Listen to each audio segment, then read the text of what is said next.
Hello, in this video I want to show you how to pack your files into RAR and ZIP archives on REALME Narzo 50i Prime.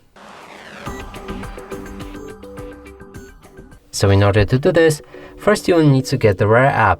We've shown you how to download it in our other video. Now let's open it. From here, find the files that you want to pack. Select each of the file.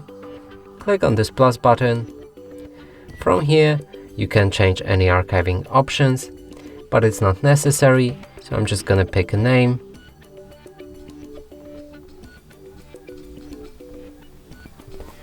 And here's a lot of settings, so just go through them, and if you feel like changing any of it, simply change it. Now click OK. And that way you'll create a RAR file. And that's it for this video. Hope you like it. Please consider subscribing to our channel, leave a like and a comment below.